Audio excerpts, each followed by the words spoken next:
Hello everyone, welcome to అమ్మా diaries 89. ఈరోజు మన కిచెన్లో వినాయకునికి నైవేద్యంగా పెట్టే కుడుములు ఎలా తయారు చేయాలో చూద్దాం. కుడుములు అట్ల తద్ది రోజు అలాగే గృహప్రవేశానికి కూడా చేస్తారు. ఇది మన సాంప్రదాయం కూడా.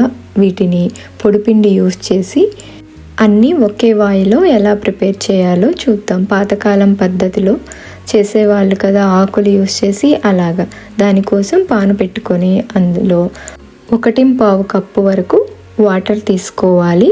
అంటే 400 ml వరకు వాటర్ తీసుకొని వాటర్ కొంచెం బాయిల్ అవుతున్నప్పుడు అందులో ముందుగా నానబెట్టి పెట్టుకున్న 1 స్పూన్ పచ్చిశనగపప్పు యాడ్ చేసుకోవాలి. పచ్చిశనగపప్పు ఉడుకుతున్నప్పుడు అందులో 1 స్పూన్ వరకు బొంబాయి రవ్వ యాడ్ చేసుకోవాలి. ఈ బొంబాయి రవ్వ శనగలు ఉడికించుకోవాలి. ఆ తర్వాత ఇందులో 2 స్పూన్ల వరకు తరిగిన పచ్చి కొబ్బరి యాడ్ చేసుకొని ఇవి బాగా మిక్స్ చేసుకొని ఉడికించుకోవాలి. ఇలా బొంబాయి రవ్వ యాడ్ చేయడం వల్ల మనకి మెదుపు వస్తుంది. ఆ తర్వాత 3/4 కప్పు వరకు బెల్లం యాడ్ చేసి బెల్లాన్ని కరిగించుకోవాలి. తర్వాత స్వీట్ బ్యాలెన్స్ కోసం ఒక చిటికెడు ఉప్పు యాడ్ చేశాను. ఆ తర్వాత అంతా మిక్స్ చేసుకొని ఇందులో వేసిన పచ్చిశనగపప్పు రవ్వ ఉడికేంత వరకు ఉడికించుకోవాలి.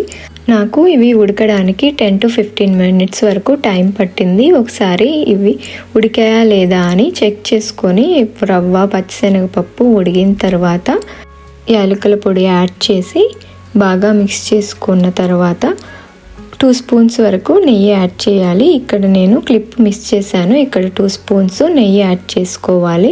నెయ్యి యాడ్ చేసి అంతా మిక్స్ చేసిన తర్వాత స్టవ్ ఆఫ్ చేసి పక్కన పెట్టుకొని ఇందులో 1 కప్పు వరకు స్టోర్లో తీసుకొచ్చిన పొడి బియ్యపు పిండి అండి. ఇది తడిది కాదు, బియ్యపు పిండి యాడ్ చేస్తూ ఇలా కొంచెం కొంచెం యాడ్ చేస్తూ మిక్స్ చేసుకోవాలి. మొత్తం ఒకేసారి యాడ్ చేస్తే కలుపుకోవడం కష్టమైపోతుంది. ఇలా పిండంతా కలిసేలాగా బాగా మిక్స్ చేసుకోవాలి.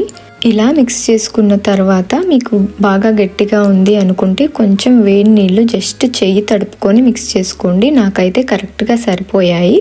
ఆ తర్వాత పిండిలోకి 2 స్పూన్స్ వరకు నెయ్యి యాడ్ చేసి పిండిలో కలిసేలాగా మిక్స్ చేసుకోవాలి. ఆ తర్వాత స్టవ్ ఆన్ చేసుకొని ఇడ్లీ పాత్ర పెట్టి అందులో కొన్ని వాటర్ పోసి మరిగించాలి. ఆ లోపు మనం ఇలా బటర్ పేపర్లు కుడుములు చేసుకోవడానికి రెడీ చేసుకుందాం. ఇంతకుముందు ఆకుల్లో చేసేవాళ్ళు కదా, ఇప్పుడు మనం ఆకులు అన్ని చోట్ల దొరకవు కదా, అందుకని నేను బటర్ పేపర్ తీసుకున్నాను. అలాగే కుడుములు చేసుకోవడానికి ఒక 1 స్పూన్ వరకు నెయ్యి తీసుకున్నాను. అప్పుడు మన చేతికి అంటుకోకుండా ఉంటుంది. కొంచెం చేతికి నెయ్యి రాసుకొని మనకి ఎంత సైజ్ అయితే కుడుములు కావాలో అంత పిండి తీసుకొని ఉండలా చుట్టుకొని మనం ఇప్పుడు కుడుములు తయారు చేసుకుందాం. బటర్ పేపర్ మీద కుడుములు చేసుకున్నాం అనుకోండి, ఆకుల మీద చేసినట్లుగానే వస్తాయి. అలా కాకుండా ఇడ్లీ పాత్ర ప్లేట్ గుంతల్లో పెట్టామనుకోండి, కొంచెం ఇలా ఫ్లాట్గా రాకుండా గుంతగా వచ్చినట్లు వస్తాయి. ఇలాంటి ఫ్లాట్ ప్లేట్ కనుక ఉంటే దానిపైన కుడుములు యాడ్ చేసుకొని ఉడికించుకోవచ్చు. లేదు అనుకోండి, ఇడ్లీ పాత్ర ప్లేట్ ఉంటుంది కదా, దానిపైన అయినా ఇలా పెట్టుకున్నాం అనుకోండి, మనకి కుడుములు అన్నవి ఫ్లాట్గా వస్తాయి. ఇలా ఒక్కొక్కటి పెట్టిన తర్వాత మనం ఇడ్లీ పాత్రకి ముందే ఇడ్లీ పాత్రలో వాటర్ పోసి పెట్టాం కదా, ఇప్పుడు కుడుములు పెట్టుకున్న ప్లేట్ని ఇడ్లీ పాత్రలోకి పెట్టి ఇంకా మూతతో కవర్ చేసి ఉడికించుకుందాము. ఆలోపు మిగిలిన కుడుములు కూడా చేసేసుకుందాము. మిగిలిన కుడుములు కూడా ప్రిపేర్ చేసుకున్న తర్వాత అంతకుముందు వేసిన కుడుములు తీయకుండా వాటిపైనే ఈ కుడుములు కూడా వేసి ఉడికించుకోవచ్చు. ఇంతకుముందు అమ్మమ్మ కాలంలో ఇలాగే చేసేవాళ్ళు, అన్నీ ఒకేసారి ఉడికించేవాళ్ళు, ఒక్కొక్క ప్లేటు కాకుండా. అలా కాకుండా ఇడ్లీ పాత్రలోని ప్లేట్ తీసుకున్నా సరే అడుగున ఉన్న ప్లేట్ తీసుకొని పై వరకు ఇలా లేయర్స్గా కుడుములు యాడ్ చేసి ఉడికించుకోవచ్చు. ఇలా అన్ని కుడుములు యాడ్ చేసిన తర్వాత 8 to 10 minutes ఉడికించేశాక కుడుములు రెడీ అయిపోయాయి. చూసారు కదా, పర్ఫెక్ట్గా కుడుములు ఉడికిపోయాయి. ఎంతో సింపుల్గా అన్నీ ఒకేసారి ఉడికిపోయాయి. మీరు ఒకసారి ట్రై చేయండి. ఈ వినాయక చవితికి పొడిపిండితో అయినా సరే కుడుములు అన్నవి చాలా పర్ఫెక్ట్గా వస్తాయి. ఇక్కడ మనం ఉప్మా రవ్వ యూస్ చేయడం వల్ల మెదుపు అన్నది వస్తుంది పిండికి.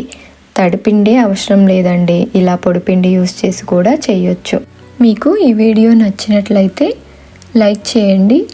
అలాగే మీ ఫ్రెండ్స్ అండ్ ఫ్యామిలీ మెంబర్స్కి షేర్ చేయండి. ఇలాంటి సింపుల్ వీడియోస్ కోసం అమ్మా డైరీస్ 89 ఛానల్ని సబ్స్క్రైబ్ చేసుకోండి. Thanks for watching.